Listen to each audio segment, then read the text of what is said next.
Hi guys! Bienvenue dans un nouvel épisode de Adriana 2h du matin. Je suis de nouveau dans ma voiture, mais cette fois-ci je n'ai pas d'invité, il n'y a personne à vous présenter. Ça sera juste moi. Petit point que je voulais aborder avec vous avant de commencer ce deuxième épisode, c'est savoir si l'épisode 1 vous a plu. Il faut que vous sachiez que j'ai kiffé monter cet épisode. C'était vraiment incroyable. Que ce soit à le monter ou à le faire, c'était trop bien. Je remercie Coralie parce qu'elle a vraiment fait vivre la vibe de ce podcast. Aujourd'hui, j'aimerais parler d'un nouveau petit sujet avec vous qui se rapporte toujours à la vingtaine, mais qui est un peu différent. Du coup, ce sont les fréquentations pendant la vingtaine. Qu'est-ce que ce sujet m'évoque? Pourquoi les fréquentations dans la vingtaine? La vingtaine est une période très floue, on le sait tous, ça c'est un secret pour personne. Et ça rejoint un peu le thème du premier épisode sur les rencontres. C'est-à-dire que pendant la vingtaine, on a tous un peu des vies différentes. Certaines personnes travaillent, certaines sont toujours étudiantes, on a tous des cadres de vie un peu différents, mais aussi des cadres sociaux différents.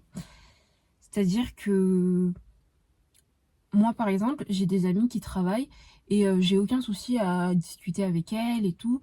Mais c'est vrai que des fois, j'ai un peu du mal à me mettre à leur place dans le sens où elles ont des problèmes un peu différents de ceux que moi j'ai en tant qu'étudiante et que elles ont en tant que de personnes qui travaillent, d'adultes, quoi. Vous voyez le truc. Des fois, on a vite tendance à se refermer dans son cadre social, à traîner avec des gens en fait qui nous ressemblent. C'est-à-dire des gens, par exemple, moi je suis étudiante, je vais peut-être plus avoir tendance à traîner avec des gens de ma promo ou des gens de ma fac, et donc avec des étudiants. Et je dis pas que c'est mauvais, hein, je dis pas qu'il y a de mauvaises choses et que on fait que des mauvaises rencontres et que c'est que un cercle fermé, même si dans le premier épisode je dis que la fac c'est un cercle fermé, mais bon, ce n'est pas vrai.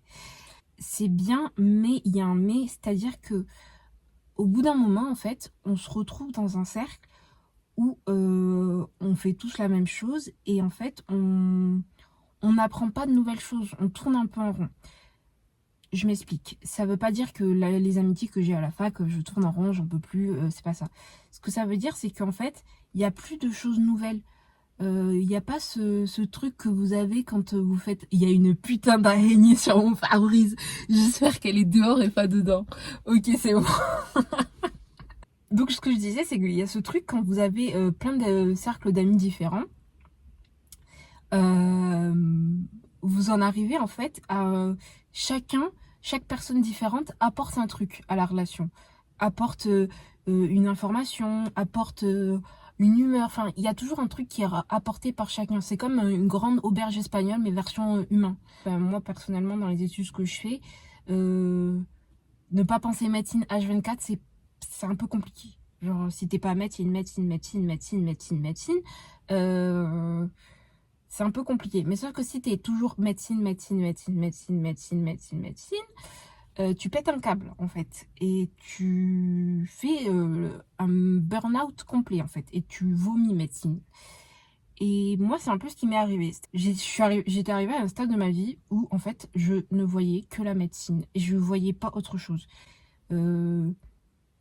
Mes amis c'était ce que j'avais en médecine, je rentrais chez moi, je travaillais médecine et du coup en fait je faisais pas de nouvelles rencontres, je faisais rien, je sortais pas. Et ça, c'est un truc dans lequel on se piège très vite. Il faut sachez que récemment, j'ai fait des nouvelles rencontres. Et donc, en fait, ça m'a permis de voir que on a besoin, en tant qu'être humain, que ce soit dans la vingtaine ou dans la trentaine ou plus tard, en fait, on a besoin de s'ouvrir aux autres pour pouvoir nous apporter quelque chose. Je m'explique. Moi, exemple typique, puis c'est un sujet que j'aborderai dans un autre podcast, mais moi, être une personne de couleur, moi, rien vous apprendre sur ça, d'accord? À Limoges, par exemple, moi, je n'avais pas beaucoup d'amis de couleur. Enfin, j'en connais pas beaucoup, quoi. Et parfois, vous savez, il y a des sujets que vous pouvez aborder avec quelqu'un de couleur qui comprend, parce qu'elle est également de la même couleur de peau que vous, et d'autres sujets dont vous ne pouvez pas parler. C'est pas du racisme, c'est pas du racisme, c'est blanc, non, c'est juste, c'est un fait. C'est-à-dire qu'on a tendance à à réussir à mieux parler aux gens de sa communauté. C'est la même chose que la communauté de la fac. Et moi, en fait, ce qui me manquait et c'est une chose que j'avais pas forcément à Limoges, c'est-à-dire que j'avais pas rencontré des gens de ma communauté sur le fait que je sois une personne de couleur. Et récemment, j'ai fait une soirée avec une amie et il y avait des personnes de couleur. Et en fait, je me suis rendu compte que c'était vraiment un besoin. C'est-à-dire qu'il y a plein de choses, plein de thèmes dont j'aime parler, en fait, qui ont pas qui étaient pas bizarres ou qui étaient pas c'était pas grave, et puis c'était normal d'en parler, en fait. Bon, la personne se reconnaîtra forcément, mais je tiens à si elle voit cette vidéo, je sais qu'elle la verra, à la remercier, parce que vraiment cette soirée m'a permis mine de rien, en fait, m'a permis de m'apprécier un peu plus, de m'apprécier au-delà de l'étudiante en médecine, en fait, parce que je me suis rendu compte que je ne suis pas qu'une étudiante en médecine. Et c'est pour ça que j'en viens au fait que les fréquentations pendant la vingtaine vont influer la personne que vous êtes. C'est-à-dire que bah, si vous traînez qu'avec des gens de votre cercle social, en fait, vous risquez de vous enfermer dans un truc qui un jour finira pour vous étouffer, c'est sûr à 100%.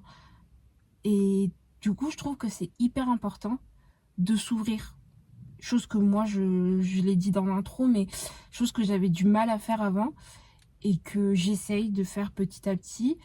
Mais je me rends compte que je peux me définir par plusieurs choses. Et ça, c'est grâce aux fréquentations. Voilà. Après, il y a les bonnes et les mauvaises. Il y a toujours les bonnes et les mauvaises fréquentations. Genre moi, typiquement, en fait, j'ai ce besoin d'être la fille parfaite, alors que pas du tout, je ne suis pas parfaite, loin de là, mais alors super loin de là. Il y a des gens qui diront, oui, Adriana, t'es insécure. Je dirais, oui, tout à fait. Mais j'ai un besoin de toujours être dans la norme, de toujours être parfaite, de correspondre aux normes de tout le monde. Et du coup, en fait, j'ai tendance à fréquenter des gens pas en me disant, ah ok, cette personne, elle va être bien pour moi, on va bien s'amuser, mais dans le sens, ah, cette personne va être acceptée par mes parents, par exemple. Dans le sens où c'est une personne qui sait ce qu'elle veut, qui sait ce qu'elle fait, et qui est une bonne personne, entre guillemets. Je dis entre guillemets parce que je pense que le terme bonne personne est à redéfinir, est à définir même tout court, parce que on est tous le méchant dans l'histoire de quelqu'un. Enfin, faut être honnête. Faut être honnête. Euh, Moi, la première, je suis sûre que je suis la méchante dans l'histoire de quelqu'un, que ce soit inconsciemment ou consciemment. Et du coup, je suis peut-être la mauvaise fréquentation de quelqu'un. Enfin, j'en sais rien. Mais, euh, mais ça fait pas de moi une mauvaise personne. Je sais pas si vous voyez la nuance. C'est-à-dire que on fait tous des erreurs, on fait tous des choix qui blessent des autres, ou des choses qu'on dit qui blessent les autres. Et du coup, on est parfois le méchant, et donc la mauvaise fréquentation, mais ça veut pas dire qu'on est une mauvaise personne.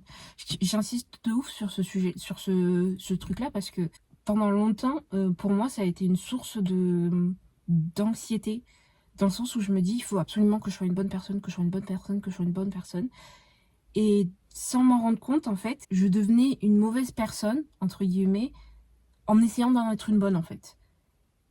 A few moments later. Ok, reprenons le tournage. Bref, revenons-en aux fréquentations. Donc, j'en étais à, il y a des mauvaises et des bonnes fréquentations, même si mauvaise fréquentation reste à définir. Je pense qu'on peut dire qu'une fréquentation est mauvaise au moment où, en fait, elle a un impact sur votre vie qui n'est pas positif. Ça veut dire que ça peut être, je sais pas, je pense que ça peut être dans les extrêmes. Genre, il y a deux extrêmes. Enfin, ça peut être, par exemple, une personne qui vous dit d'aller, je sais pas, braquer une banque, et vous dites, ouais, vas-y, chaud, c'est grave une bonne idée. Non, non, non, c'est pas une bonne idée, c'est... Non, voilà. Et il y a aussi la mauvaise fréquentation dans le sens un peu plus subtil. C'est-à-dire, c'est les fréquentations avec qui vous n'arrivez pas à être tout à fait vous-même. Je m'explique. Ça veut pas dire que toutes les fréquentations sont mauvaises, Mais il y a certaines personnes où vous n'arriverez pas à être vous-même, à être totalement vous-même. Vous n'arriverez pas à être... vous serez obligé, entre guillemets, d'être une seule étiquette de votre panel d'étiquettes, en fait. Parce qu'une personne ne se définit pas que par une seule chose, je l'ai déjà dit, mais en fait, avec certaines personnes, vous êtes obligé d'être cette étiquette-là et vous pouvez pas forcément en sortir. Et je pense que ça devient un peu nocif au moment où vous en arrivez à avoir peur, pas une peur en mode flippant de ouf, hein, mais vous avez peur qu'en montrant une autre étiquette de vous-même, on vous rejette ou quoi que ce soit en fait. Et moi je pense que ça aussi, ça compte dans les mauvaises fréquentations. Vous voyez, genre deux extrêmes. Il y a une version genre très extrême, ou même là, même dans l'extrême où je me dis, si mon pote me dit viens on braque une banque, si moi je dis oui, c'est peut-être moi aussi la mauvaise fréquentation. Genre, s'il n'y en a pas un pour rattraper l'autre, genre on n'est pas en mode Bonnie and Clyde, non. Je, si mon pote me dit viens on va braquer une banque, je vais dire non mon ref, non. Oui je suis pauvre, mais non on va pas aller braquer une banque. On va gentiment aller travailler, comme tout le monde. C'est une blague à part. Blague à part? Non, c'est pas ça. Mais si on prend dans l'autre sens, qu'on dit qu'est-ce qu'une bonne fréquentation au final? Ce sera en fait un groupe de un groupe de personnes où en fait vous allez être arrivé à être plusieurs étiquettes à la fois sans avoir peur de dire ah aujourd'hui je suis plus l'étudiante en médecine, je suis la pote giga drôle. Donc à partir du moment où vous êtes avec des gens, et comme l'avait dit Coco dans le premier épisode, vous êtes avec des gens où ça vous demande pas d'effort. Vous n'avez pas besoin de réprimer une partie de votre identité. Là, vous êtes avec des bonnes fréquentations, je pense. Moi, c'est quelque chose que je me suis longtemps... Après, il faut savoir que je me cherche encore beaucoup dans plein de domaines. Vraiment, genre, je reprends cette soirée comme exemple. Par contre, les oreilles, ça va pas du tout. Voilà. Je reprends cette soirée comme exemple que j'ai passée avec une amie qui se reconnaîtra. Vraiment, cette soirée, elle a été incroyable et je pense qu'elle ne sait pas à quel point cette soirée était incroyable pour moi. J'avais pas besoin de réprimer certaines facettes de ma personne. Et du coup, c'était simple. Ça demandait pas d'énergie et au contraire, ça m'a boosté un max. Genre, faut savoir que genre, j'ai grandi, ouais, je pars un peu en vrille, mais j'ai grandi dans un monde, entre guillemets, où il y avait peu de personnes comme moi, en fait. Parce que, outre ma couleur de peau, faut savoir que je suis très vite accro à certaines choses, pas à la drogue, hein. Mais je suis très... ce que je le fais vraiment. C'est-à-dire que si je décide d'être fan de quelqu'un, je suis vraiment fan. Si je décide d'écouter de la musique, je vais vraiment l'écouter. Enfin, avec moi, c'est un peu tout ou rien. Là, je parle pour moi, hein. Je parle pas pour eux. Et donc, en plus du fait que je suis une personne de couleur, que j'ai vécu dans un monde où il y en avait pratiquement pas, ben, ça m'a fait en fait douter de moi. Que ce soit sur ma couleur ou sur ma personnalité, sur mes envies. Genre, j'ai 23 ans, je kiffe toujours High School Musical. Genre, vous voyez un peu? Certaines personnes pourront vous dire, mais frère, t'as 23 ans, grandis, non? Qu'est-ce que t'en penses? Voilà. Donc, j'ai vécu dans un monde où je me suis dit, ça, Adriana, faut pas que t'en parles. Faut pas que tu l'exprimes. Faut que ça reste pour toi et pour personne d'autre. Et en fait, je me suis dit, j'ai grandi en me disant, je pourrais pas être moi à 100%. Alors que c'est faux, c'est totalement faux. Suffit d'avoir les bonnes fréquentations pour pouvoir être soi à 100% ou même se rapprocher le plus possible des 100%. Et donc en fait, en réprimant ma propre personne, ma propre personnalité, j'en suis venue à me détester en fait. C'est pour ça que je veux montrer à quel point les fréquentations, ça peut être important. Parce que j'en suis venue à me détester parce que je trouvais personne comme moi. Et je me disais, ben, en fait, c'est moi l'anomalie, entre guillemets. Je ne suis pas une anomalie, tout va bien. Mais j'en suis arrivée à ce constat-là. Et du coup, c'est à ce moment-là que même moi, en fait, je suis devenue une mauvaise fréquentation. Parce que j'étais une autre personne avec les autres. Et j'étais pas réellement moi. Et en fait, je m'adaptais au cadre social. À chaque fois, je m'adaptais. Et du coup, en fait, je pense que les gens, un jour, ont dû se dire, mais au final, qui elle est? Parce que avec moi, elle est comme ça, avec toi, elle est comme ci. Et du coup, on pourrait croire que je suis super superficielle et que je suis lisse en surface et qu'il n'y a pas de, vous savez, que je suis pas comme les icebergs où il y a une petite partie en haut et une grosse partie en bas. On pourrait se dire, en fait, elle a pas de personnalité, elle a rien. Et en fait, c'est pas vrai. C'est juste que j'arrive pas, en fonction de qui je fréquente, à être moi-même. Et du coup, j'en suis venue à me détester. Et du coup, j'arrive plus à exprimer la vraie Adriana, entre guillemets. Et donc, revenons-en à cette soirée. Lors de cette soirée, donc forcément, j'arrive, je me dis, allez, quelle Adriana, genre, vous savez, je choisissais comme les personnages dans les jeux vidéo où vous choisissez quel personnage vous voulez être. Moi, c'était pareil. Je choisissais quelle Adriana j'allais être ce soir. Et en fait, petit à petit, au fil des discussions, je me suis rendu compte que la version que je pouvais sortir aujourd'hui dans cette soirée, c'était Adriana, la vraie. Adriana qui est noire, Adriana qui est très fan de certaines choses, Adriana qui est aussi haïtienne, congolaise, qui a une identité, qui a des ancêtres, qui a... vous voyez, tout ce gros panel de choses. Et, et c'était tellement important. Ça m'a fait me rendre compte qu'en fait, j'ai détesté Adriana. Je me suis détestée parce que je voulais correspondre à mes fréquentations. Et du coup, j'en suis venue à me détester. Voilà. Tout ça pour dire que le plus important à retenir de cet épisode où je parle énormément de moi, peut-être que certains d'entre vous se reconnaîtront, peut-être que d'autres non. Encore une fois, ce podcast, il est pour vous, mais aussi beaucoup pour moi. Tout ça pour dire que il faut que vous trouviez, je sais pas, il faut que vous trouviez, ouais, je crois que c'est ça. Il faut que vous trouviez, en fait, les personnes avec qui vous pouvez être vous-même. C'est-à-dire que ça vous demande pas d'énergie et vous n'avez pas peur d'être qui vous êtes avec ces personnes-là. C'est hyper important parce que, en fait, la vingtaine, c'est déjà une période assez compliquée où on a tous des trucs différents, on fait tous des choses différentes, mais il faut pas que la chose que vous faites parce que vous êtes différente des autres, ça vous empêche d'être vous-même. Je sais pas si vous voyez la différence. C'est pas parce que vous êtes étudiant en médecine que vous devez être qu'étudiant en médecine. Vous pouvez être bien plus que ça. Enfin, moi, je connais des gens en médecine, ils sont tellement plus que des étudiants en médecine. Et certains se reconnaîtront, mais je suis hyper admirative. C'est-à-dire que ils sont pas restés enfermés dans leur cercle. Ils se sont ouverts et ils sont ouverts à plein d'autres choses et ils font plein d'autres choses et je trouve ça vraiment fantastique. Et en fait, en faisant ces autres choses, ils s'entourent de d'autres personnes, ils s'entourent de personnes où ils peuvent en fait être une autre étiquette. Mais ils savent que l'étiquette étudiante en médecine, c'est pas 100% de leur personnalité et ça, je trouve ça formidable. Vraiment, je trouve ça hyper important. Voilà, voilà. Sur ce, c'était le deuxième épisode du podcast. J'espère qu'il vous aura plu. Oh, j'ai failli oublier la chanson. La chanson, guys. Je suis juste de retour dans un cadre un peu comme ça. C'est pas grave. Pour vous parler de la chanson de cet épisode. Chanson de cet épisode. Il y a deux chansons qui, je pense, illustrent bien tout ce dont je viens de parler. Les deux ont été écrites par Cat Burns. Vraiment, c'est une artiste que j'adore. Elle a 23 ans et vraiment, elle est incroyable dans tout ce qu'elle fait. Moi, j'adore ses chansons.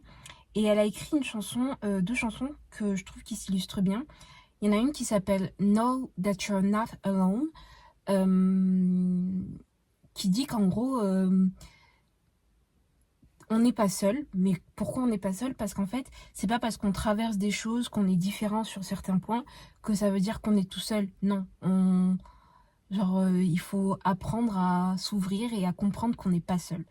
Et une autre de Cat Burns aussi que j'aime beaucoup, c'est people pleaser. Une people pleaser, c'est une personne qui fait tout pour plaire aux autres et qui s'oublie en fait. Et ça peut être une mauvaise fréquentation, mais c'est pas mauvais d'être une people pleaser. C'est-à-dire qu'en fait, on n'a juste pas pris le temps de plaire à nous-mêmes. On passe notre temps à plaire aux autres en oubliant de se plaire à nous-mêmes. Et donc là, on peut devenir une mauvaise fréquentation, mais ça veut pas dire qu'on en est une mauvaise. Voilà. Sur ce, je vous laisse. Je vous fais plein de bisous. Hop. Et on se retrouve dans un nouvel épisode.